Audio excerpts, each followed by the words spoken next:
Happy Father's Day. What are you up to today? Making brats. Making brats. Yeah. Yes. Clara, you gonna tell them what we're doing? We are dumping this seasoning into this meat. And then what are we doing? We're gonna mix it? We're gonna mix it. And then do you know what else we're gonna do? We're gonna grind it. So you make sure you go like this, right? Round and round. Keep it all inside the tub. Okay? Okay. See? You can see it falling if you look closely. Right? Yep. Right there. I see some we need to get. We're trying to, looks like you might see that we're trying to get this whole thing. Dad, over here, it looks like some visible. Okay. That looks like everything. Oh yeah, I love Mom. I need help. You sure you wanna help? I'm sure. Wow, meat. I love getting it over my hands. Now that is a country girl right there. Get everything everywhere. Looks like we got all the seasoning around. This is wild meat. Can Sure you tell is. them what kind of meat that is? Venison, which also means deer or buck. Yeah, it's a buck. Now, you know what that is?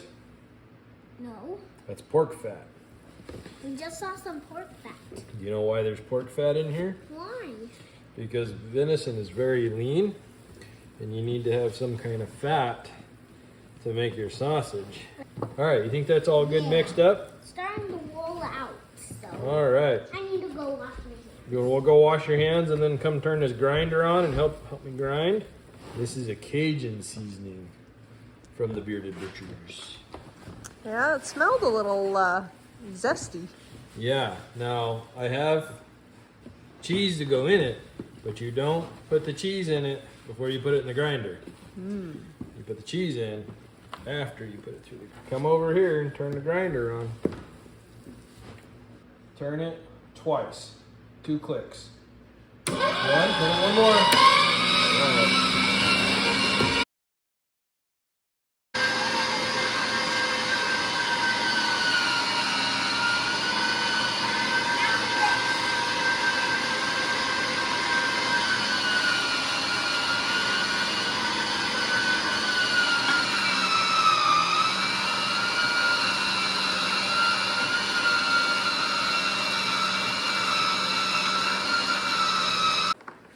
Okay, now we're getting the cheese in there, right?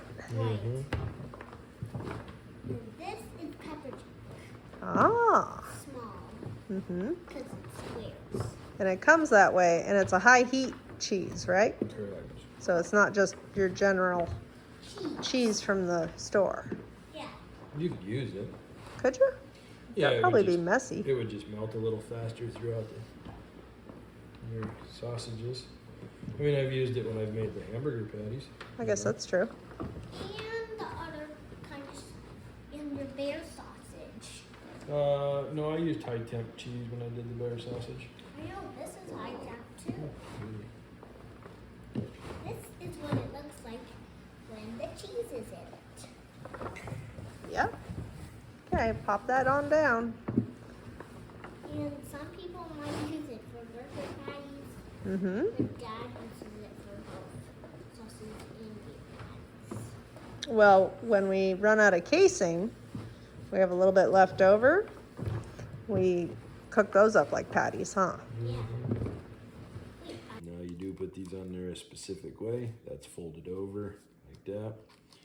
What we'll have to do is either take this off and bring the meat out to here, or open that a little bit. Probably just take it off because it slides on and off. Otherwise you wind up with a giant air pocket. It's not very fun. Don't do that.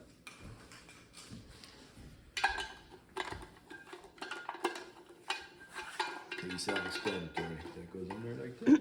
And grab your meat and just start stuffing it in there. Smells good.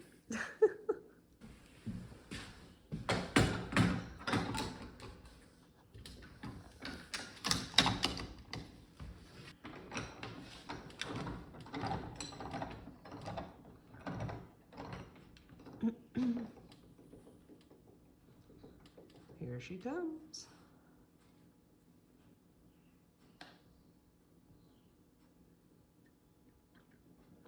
And you're squeezing the meat out first so that you don't have air in the casing? Correct. Don't want giant air pockets. That makes it really difficult. This is also where it works well to have an automatic one, an electric one that has a foot pedal, or to have a second person. I thought you could rig that up to be a foot pedal operation instead of a hand crank. That sounds too complicated.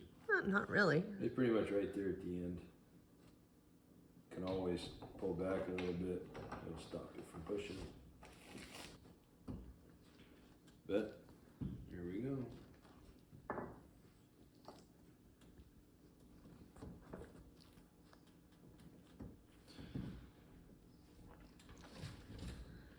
And yes, lots and lots of obscene jokes. It's kind of mandatory when you're making sausage, I think.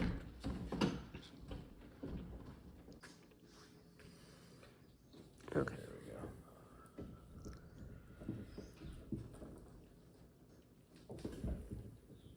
And be careful if you're the guide not to pull or otherwise influence the sausage maker's moves. It's pretty stiff, isn't it? Yeah, just depending on the pressure you keep on the casing where my left hand is. Depends on kind of how hard you'll stuff the casing.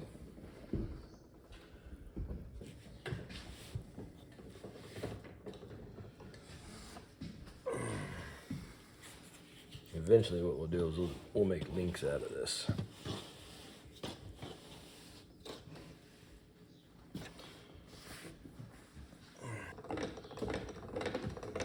Oh, time to reload.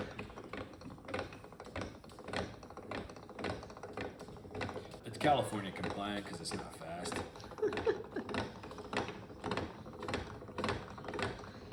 Viewers in California may get that joke. Gun owners in California.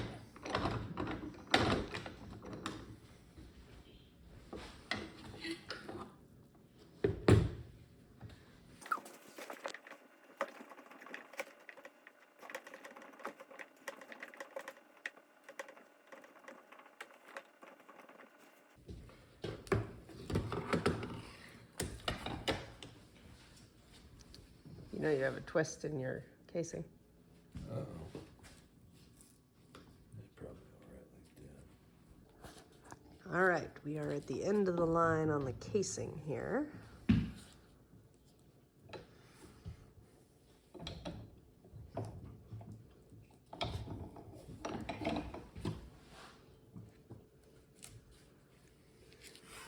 Could have put a little bit more in there, but whatever. Yeah. There we go. Say that again. So what I'm using as a measurement tool is basically just the width of my hand plus a little. That'll fit nicely in your bags. Yep, that's my plan. I like to put like 3 in a package. That way I feel like I eat enough that's just right. I'm not wanting more and I'm not overly stuffed. Portion control is everything. Yeah, what I try to do is leave an air gap in between here. That way I can maximize my racks. And then I'll show you here as soon as I fill this back row up. Actually, I can show you right here. I offset that one right there. What I found out before was I almost knocked one off when it was over here because it hit that holder. So these casings specifically say not to hang them. That's why they're cut and they're laid in there this way. And I feel like this is, with this smoker, it's how I get the majority of everything in there. Pretty good. So we did have a struggle today keeping the temperature up, and my theory is that there is too much meat in there at one time, because I know that that has impacted the temperature before. That does have an impact on it. The last time I did it like this, I don't feel like it did impact it that much. I mean, it's a cooler day, and ambient temperature does play a role in this. Good. So good. 5.